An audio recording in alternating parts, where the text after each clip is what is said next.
धेमाजि जिल्लानि सिमेन्ट साफुरियाव थानाय आहम बोराइ बाथौ इंलिश स्कुलाव दिनै साइन्स एक्जिबिशन खुंदों। थामहिनबा बिगियानारि दिन्थिफुंनाय हाबाफारि लादों। फरायसालिनि बानजायनायाव खुंजानाय बे साइन्स एक्जिबिशन एबा बिगियानारि दिन्थिफुंनाय हाबाफारियाव फरायसाफोरनि दिथागिरि आरो गोबां फरायसाफोरा बाहागो लादों। बे साइन्स एक्जिबिशननि गेजेरजों आहम बोराइ बाथौ इंलिश स्कुलनि फरायसाफोरा गावनि सोरजिलु गुन एबा क्रिएटिभिटिजों बायदि रोखोमनि प्रजेक्ट बानायनानै रायजो राजा आरो फरायसाफोरनो दिन्थिफुंदों।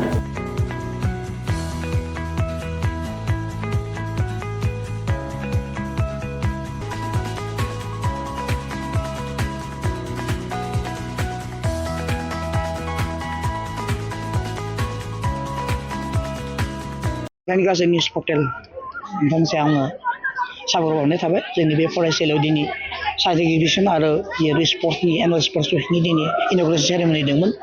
बेयाव आं फोसावनो सानदों जे जोंहा नै 2026नि जिथुनिखि एडमिसन माने से थाखोआव माने LKG नार्सारि बेयाव जागायनाय बे हाबाफारि जों लाबाय। बेनिखायनो जायफोर बिमा बिफा दिथागिरि फोरा जोंनि फरायसालियाव मुं थिसननो सानदों बिथांमोना लानो हागोन। जोंना पियरलि इंलिश मिडियाम स्कुल लोगोसे जोङो बिमानि राव बर' एमएलखौ जों होनाय जायो। जों क्लास 12 लेभेलसिम जोङो आर्ट्स आरो साइन्स आयदाबो जों लानाय जादों। थ' गतिके जायफोरा माने गावबा गावनि गथ'फोरखौ जोंनि फरायसालियाव होनो सानदों बिथांमोना होजागोन। आरो जों आसा फारियो जोंखौ सहयोग खालामगोन, सहाय खालामगोन। आरो जोङो जोंनि फरायसालिमा जिहेतु जों बोसोरफ्रोमबो जों मोजां मोजां फरायसालिनि फरायसालिनिफ्राय दिहुननो हादों। जोङो डिस्टिंसन स्टार बिदिनो फार्स्ट डिभिजन माने 100% रिजाल्ट जोङो बर'नो हादों आरोखि। थ' गार्जेनफोरा गिनो गोनां गैया बेयाव होनानै गावबा गावनि फरायसालिनि गावनि गथ'फोरखौ बेयाव माने मैखोमै बाहागो लानो हागोन। जोङो जोंनि बे फरायसालियाव खालि फोरोंनाय नङा, माखासे इन'भेटिभ थिंकिं जेरै साइन्स एक्जिबिशननि गेलेनाय आयदाफोरावबो मेथाइ खननायफोरावबो जोङो होनाय जायो। दा जों देग्लाय बोसोर आर्ट स्कुलबो जों लानो सानदों।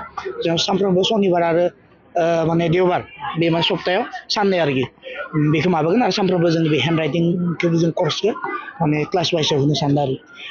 गतिके जोङो जोंनि गार्जेनफोरखौ मोजाङै जोंनि बे फरायसालियावनो मुं थिसननानै गावबा गावनि गथ'फोरखौ मोजां माने केरियार दानायाव माने सहाय खालामनो हागोन बा माब्लाबा साक्सेस खालामलांनो हागोन आसा फारियो।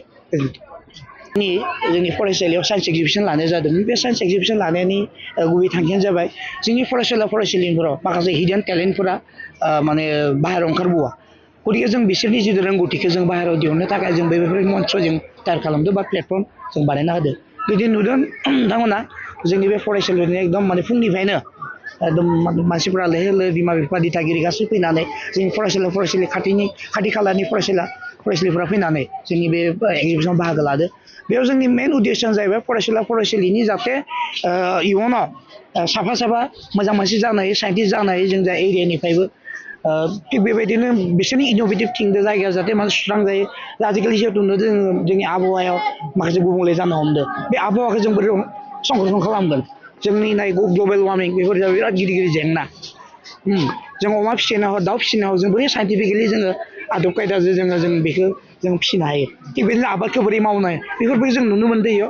थिग बेदिनो rain water cultivation, rain harvesting जे अखानि दैखौ जों ओरैनो जों माबा खालामो जों आननेसेसारि जों, खिन्थु अखानि दैखौ जोङो मोनसे स्टर खालामनानै बेखौ जोङो रिसाइक्लिं खालामनो हायो।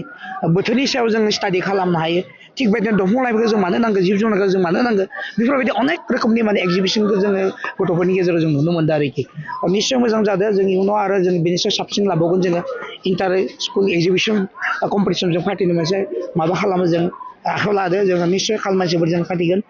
गतिके आङो बेखौनो बुंनो सानो जोबनायाव जे जोंनि फरायसालिफोरा जाहाथे माने उनाव बांसिन बाहागो लाबावो। जों रायजो राजाफोरा जाहाथे मिथियो जे जों बेनि गुबै जाहोना मा, गुबै थांखिया मा, बेखौ जाहाथे मिथियो। बेखौनो आङो बुंनानै गोजोनथों।